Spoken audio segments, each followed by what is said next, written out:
This is a deep dive for runners. And runners, I love you. When I was younger, in my high school days, I was a cross-country runner. I played around with some triathlons. In my later teens, I started to get injured in my early 20s. And then I found yoga, which was the beginning of all of this. And I came back to running in my 30s, piddled around a little bit with a half marathon, and then I found a nice home with runs between 25 and 40 minutes now. But overall, I love the act of running. And I also know so many of my clients being runners, how good runners are at putting the blinders on, how good they are at shoving feelings away in order to do especially those long runs. But see, what happens is when you shove the feelings away, you shove it all away, and in doing so, you really miss out on some key things that are letting you know that injury is on its way. It can lead into overtraining, and then when you do start to recover, it doesn't give you the chance to actually really enjoy the lightness and freedom that can come from a really well-functioning body. So the aim of this practice is just a little taste of what it could be to improve some of the function of your body so you can feel better. So whether that's reducing some of the aches and pains you might have, or whether it's moving into this arena of like feeling really good when you run, that freedom, that ease, legs that move fast and effortless, whether it's snowy or rainy or windy or a beautiful, beautiful day. Okay? So we're going to begin on our backs. And we're gonna incorporate two main features. One is going to be twisting, and the other one is going to be hip stability. And then I'm going to combine those two with connecting with the feet, because those three things are really necessary for you to be really effective as a runner. Okay, so what we're going to begin with first is taking the legs to your belly, and just feel yourself as you move. Legs in pelvis. Yeah, and so your inhale is when your legs come out. Exhale is when your legs come in. Inhale when your legs come out. Exhale when your legs come in. And just get a feel of how these legs are feeling and how your leg bones move in your hip sockets. Like get a sense of where are your leg bones and where is your pelvis and how are these moving. When you bring those legs in, do you have to like move your whole bum off the floor? Can you move those legs easy in your pelvis? Yeah, just notice that. What's that feeling or sensation? And then from there, take one leg straight out. The other leg's going to come in, and you're going to bring the leg across your body and into a twist. Shoulder girdle is going to be on the ground. Yeah?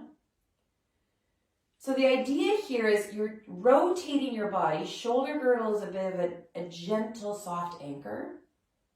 As you twist through here to the other side. And then coming on back, we're going to switch sides.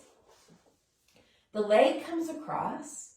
The pelvis starts to move. Shoulder girdle stays on the ground.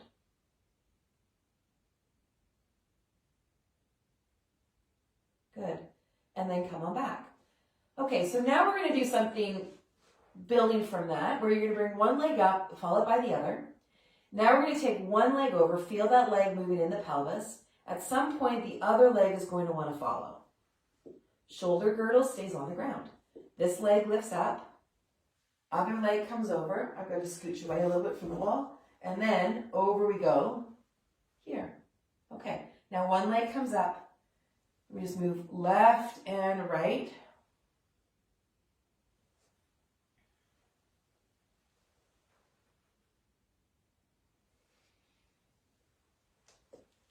Okay, and then one more. So then this next one, we're going to continue with this movement. One leg lifts, followed by the other. And then we're going to get over and we're just going to hover this top leg. So it's not going to come down. The leg is going to stay level with the floor, so parallel. If you had one of those construction levels, that little yellow dot of liquid would be right in the middle. Shoulder girdle is on the ground. You're not pushing in with this bottom leg.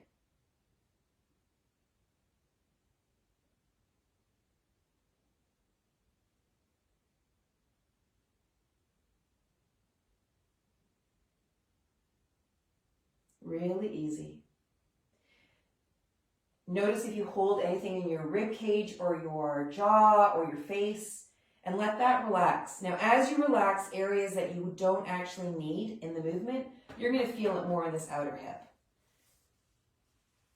Just easy peasy. Don't push things away. Feel what you feel. Watch that you don't push with this bottom leg. Watch that you don't grip anywhere else. Good. And then come on up.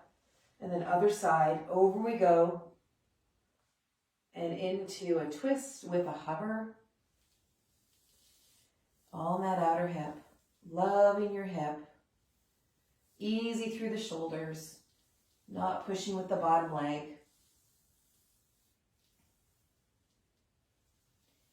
Easy peasy. Light and breathy.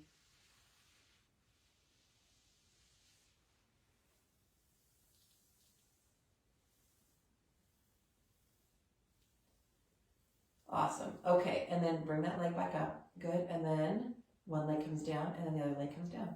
Okay, let's grab the strap, and from that, you're going to bring one foot into the strap. I've got my right foot. We'll leave the left leg or the opposite leg bent for now. And let's just begin by moving that ankle so the toes come towards the nose and toes come away from your nose.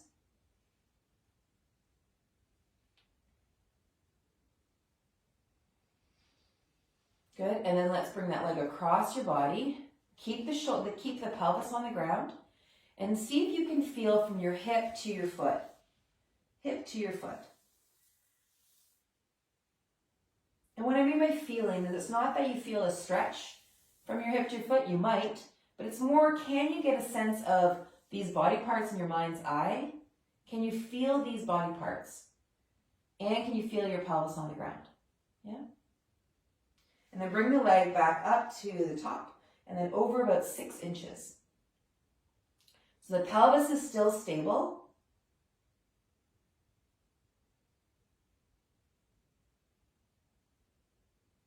And then bring it back one more time across. And just watch your hands that you're not white knuckling your fingers. And then bring the leg back up and then bring the leg down. All right, other side. Comes on up. And let's take those toes towards the nose, but try to keep the movement about it more being the ankle as opposed to really, really driving with the toes. Moving through that ankle.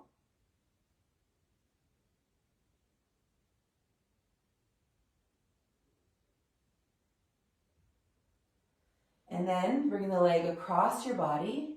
And sometimes people can really hold that strap heavy and hard.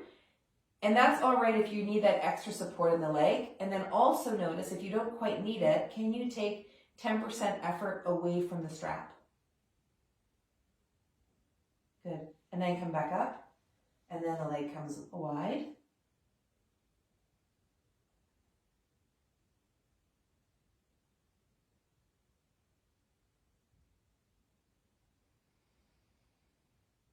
Good, and then come across.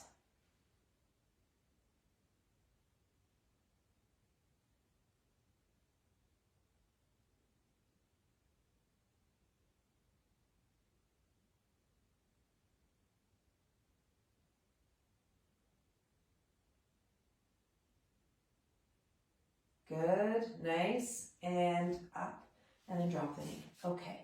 So now we're going to shift gears and we're going to come up in towards tabletop and then into a bit of a lunge sequence, which will have you connect through your pelvis to your legs, adding a little bit of a twist.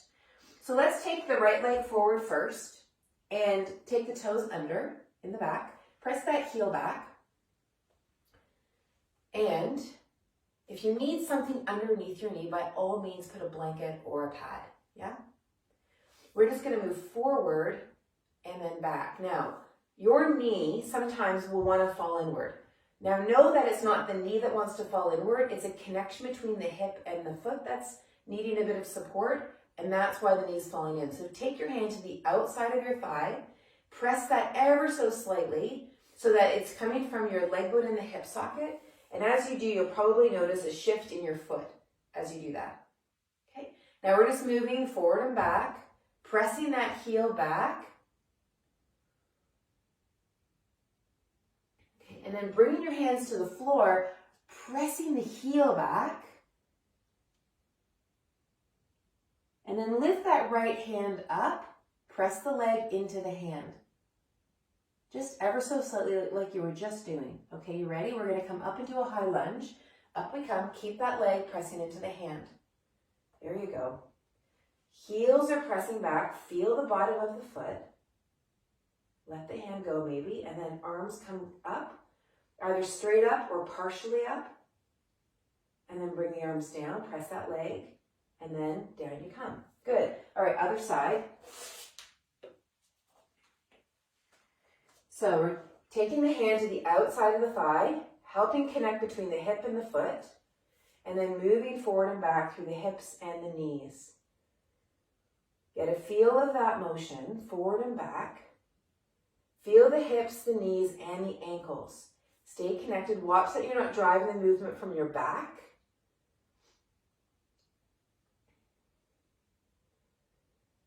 And then bring your hands to the floor, toes come under, press that heel back. Take your left hand up to the outside of that thigh, press the thigh into the hand. Feel the connection between the hip and the foot. Maintain that as you gently lift up into your high lunge.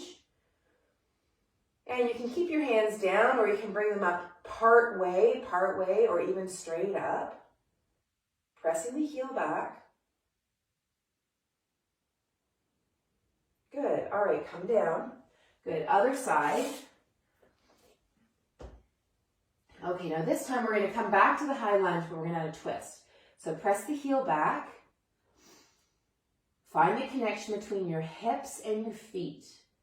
And then slowly come up through that pelvis. Hands come in front. And then let's begin to twist. Get a feel of where your legs are relative to your knees. And your feet. Feel the bottoms of your feet. Easy, easy, easy feeling. Good. Come on back. Come down. Drop the knee. Other side.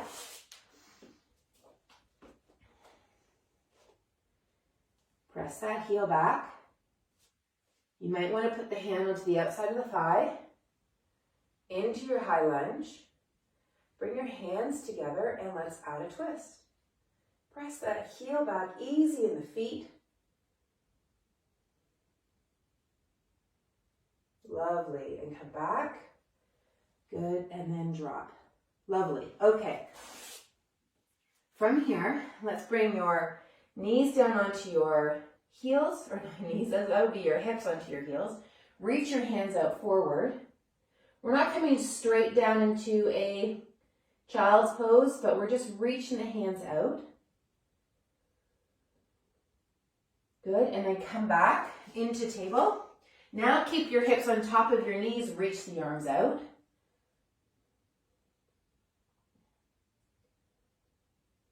And then take the arms out to the side, pulling back, but don't have those knees, the hips come too far back. I'm a little off of 90 there, or a little off of perpendicular, but I'm not coming straight back into a child's. Good. And then other side.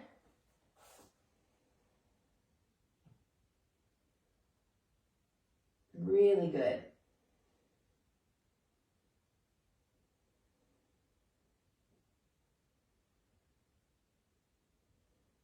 Lovely. Okay, come on back. Now let's come back into being on your back with your knees to your belly like we did at the beginning. And let's just see where you're at. See as you move your legs around in a circle here, and as you breathe, if anything feels new or different. Is there anything more in your awareness that wasn't there before? Is there any more clarity of how you are moving or what's working and not working? Do you have better feedback overall with you and the sensations of your body? Lovely. Okay, bringing your feet down and just settle on your back and easily breathe.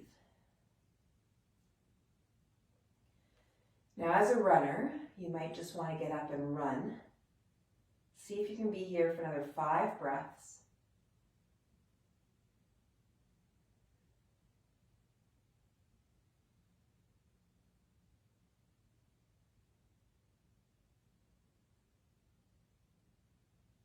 And when you're ready, you can roll on over. And if you are going for a run, now take this experience into your running with you. Get a feel of your torso, get a feel of your breath, get a feel of the lightness of your feet on the ground that you're running on. Notice how your leg bones are moving in your pelvis in that stride as your foot hits the ground and what goes on between your knee and your leg, right? Recognize that any tissue that feels limited or feels tight or strained, that all can shift, right? It's just a matter of doing some retraining. So with that, I wish you well. And if you want any more of my help, just send me a DM. Take good care.